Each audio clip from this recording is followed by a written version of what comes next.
Hello दोस्त। तो आप तैयार हो जाओ। हमने पाचन, उत्सर्जन, प्रजनन, तंत्रिका तंत्र सब कुछ पढ़ने के बाद, कंकाल तंत्र का तंत्र सब कुछ पढ़ने के बाद अब हम पढ़ेंगे मनुष्य में जो प्राप्त होता है भोजन, आहार एंड पोषण। आहार और पोषण मनुष्य के शरीर में शारीरिक क्रिया, ऊर्जा, उपापचयी क्रिया, रोगों से लड़ना और रोगों शरीर वृद्धि एवं विकास के लिए जिस चीज़ की आवश्यकता होती है उसको हम पढ़ेंगे। तो किसकी आवश्यकता होती है? आहार और पोषण। और आहार और पोषण में हम लिखते हैं कार्बोहाइड्रेट, वसा, प्रोटीन, विटामिन एंड खनिज लवण के बारे में जानकारी लेंगे। इतना सुंदर तरीके से आप पढ़ लोगे, नोट्स को बेहतरीन तरीके से पढ़ोगे तो सब कुछ आपको इसके अंदर मिल जाएगा दोस्त। आपको बार बार कहीं भटकने की जरूरत नहीं है, बार बार कहीं वीडियो देखने की जरूरत नहीं है, सब कुछ आपको एक ही जगह सुरक्षित मिल जाएगा। तो आहार एंड पोषण क्या होता है? आहार, फूड एंड न्यूट्रिशन।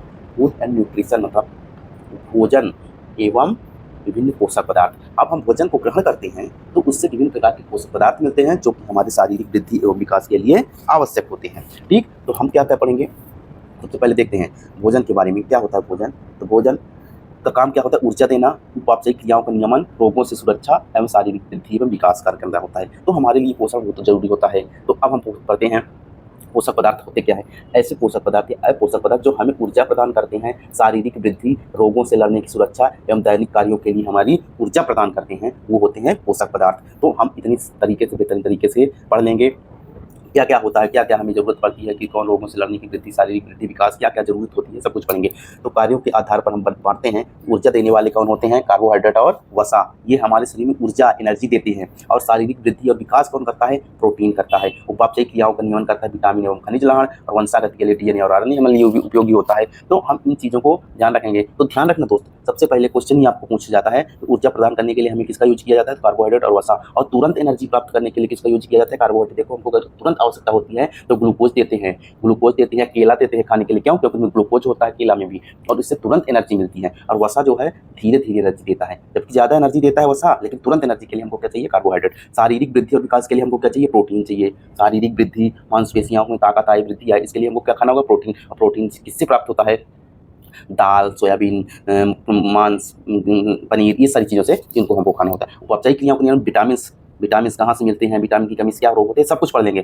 तो अब हम कार्बोहाइड्रेट से शुरू करते हैं, वरना टाइम गवाए। हमारा टाइम बहुत इंपॉर्टेंट, हम कम टाइम में बहुत ज़्यादा चीज़ें पढ़ ले। ताकि कार्बोहाइड्रेट किससे मिलकर बना होता है? कार्बन, हाइड्रोजन और ऑक्सीजन से। अनुपात क्या होता है? 1:2:1। ये हमारा रेशियो होता है। जब कार्बन का 1 रेशियो और हाइड्रोजन का 2 रेशियो और ऑक्सीजन का 1 रेशियो मिलाएंगे तो हमें कार्बोहाइड्रेट प्राप्त होता है। कार्बोहाइड्रेट से कितनी ऊर्जा मिलती है? 4 किलो कैलोरी ऊर्जा। मतलब प्रति ग्राम कार्बोहाइड्रेट से हमको 4 किलो कैलोरी ऊर्जा प्राप्त होती है। ठीक, तो इसको ध्यान रखना।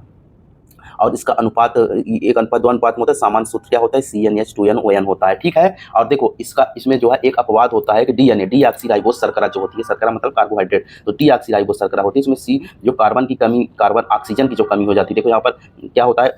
CN 5 है, यहाँ कार्बन, यहाँ भी 5 ही होना चाहिए लेकिन 4 है, इसलिए अपवाद माना जाता है। डीऑक्सीराइबोस शर्करा होती है जो अपवाद है। ठीक, मुख्य कार्य कार्बोहाइड्रेट का क्या है? ऊर्जा प्रदान करना, वो भी शीघ्रता से, यानी तुरंत ऊर्जा प्राप्त करने के लिए हमको किसकी जरूरत पड़ेगी? कार्बोहाइड्रेट की जरूरत पड़ेगी। तो हमको ध्यान रखना मुख्य कार्य क्या है? कार्बोहाइड्रेट का तुरंत एनर्जी देना। स्रोत क्या होता है? अनाज। कहाँ से मिलता है कार्बोहाइड्रेट? अनाज, फल, शर्करा, दूध, शहद, इन चीजों से हमको क्या मिलता है? कार्बोहाइड्रेट मिलता है। कार्बोहाइड्रेट कितने प्रकार के होते हैं ये पढ़ लेंगे। तो कार्बोहाइड्रेट 3 प्रकार के, मोनोसेकेराइड, अल्गोसेकेराइड और पॉलीसेकेराइड। इनको हम पढ़ लेंगे, कौन मोनोसेकेराइड, कौन अल्गोसेकेराइड, कौन पॉलीसेकेराइड, इनकी एग्जाम्पल पढ़ लेंगे। हमारा कार्बोहाइड्रेट ऐसे हो जाएगा कि फिर भटकने की जरूरत नहीं। तो हम सबसे पहले पढ़ेंगे क्या? मोनोसेकेराइड। मोनोसेकेराइड क्या होता है? मोनोसेकेराइड एक अणु शर्करा होता है। मतलब किसी भी शर्करा का एक अणु होता है तो उसको मोनोसाइकेराइड कहते हैं। मतलब यह सरलतम शर्करा होती है, रंगहीन, स्वाद में मीठे, जल में घुलनशील होती है। और एग्जाम्पल मोनोसेकेराइड क्या होते हैं? ग्लूकोज, फ्रक्टोज और गैलोक्टोज। इन एग्जाम्पल को ध्यान रखना। पूछेगा ग्लूकोज क्या है? कार्बोहाइड्रेट है, प्रोटीन है, वसा है, तो कार्बोहाइड्रेट है। कौन सा कार्बोहाइड्रेट है? मोनोसेकेराइड कार्बोहाइड्रेट है। उसकी ईंधन भी कहते हैं ग्लूकोज को। और अंगूर शर्करा होती है, ये अंगूर में पाई जाने वाली शर्करा होती है ग्लूकोज।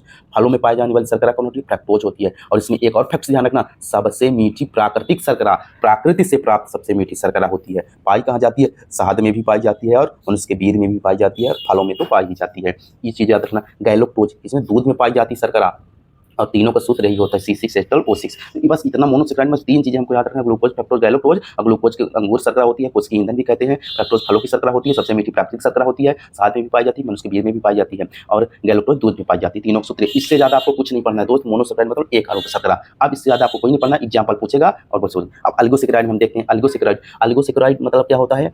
1 से ज़्यादा और 2 से 9 तक के बीच में, 2 से 9 तक के बीच में जब मोनोसेकेराइड के अणु मिलते हैं तब जाके शर्करा के 2 से 9 अणु मिलते हैं तो अल्गोसेकेराइड कहते हैं। लेकिन अगर 2 ही मिल गए तो उसे डाइसेकेराइड कहेंगे। ठीक, 1 से तो ज़्यादा है तो 2 मिले तो डाई, 3 मिले तो ट्राइसेकेराइड, 4 मिले तो ऐसे जितने मिलते हैं तो 2 से 9 तक अगर मिलते हैं, 2 से ज़्यादा, अगर 2 मिले तो डाई, 3 मिले तो ट्राई, लेकिन 2 से 9 के बीच में मिले तो उनको एक साथ अल्गोसेकेराइड कर दिया जाता है। ठीक है, और 2 शर्कराओं के बीच में ये देखो ग्लाइकोसाइटिक बंध, ध्यान रखना कार्बोहाइड्रेट के बीच में कौन सा बंध बनता है, ग्लाइकोसाइड, याद रखना ग्लाइकोसाइटिक बंध। प्रोटीन के बीच में पूछेगा पेप्टाइड बंध, फिर वसा के बीच में पूछेगा एस्टर बंध। ये तीनों बंध याद रखना कि जब जुड़ते हैं तो इनके बीच कौन सा बंध लगता है, तो ग्लाइकोसाइटिक बंध। एक एक चीज जो बता रहा हूँ इंपॉर्टेंट है, बार बार पूछेगा। ठीक है, डाइसेकेराइड का निर्माण करते हैं, ट्राइसेकेराइड का मतलब ग्लाइकोसाइड बंध द्वारा आपस में जोड़ने के बाद देखो कैसे ग्लूकोज के एक अणु मिला, ग्लूकोज के एक अणु मिला, इनसे निर्जलीकरण हुआ, जल बाहर हुआ तो ये माल्टोज शर्करा बन गई और H2A बाहर हो गया। जो माल्टोज शर्करा है क्या है, डाइसेकेराइड शर्करा है ना। अब देखते हैं एग्जाम्पल देख लेते हैं, सुक्रोज, लैक्टोज, माल्टोज, इन तीनों को याद रखना है। सुक्रोज का निर्माण ग्लूकोज के और फ्रक्टोज अणु, ग्लूकोज का एक अणु होता है, फ्रक्टोज का अणु मिलता है तो सुक्रोज बनता है।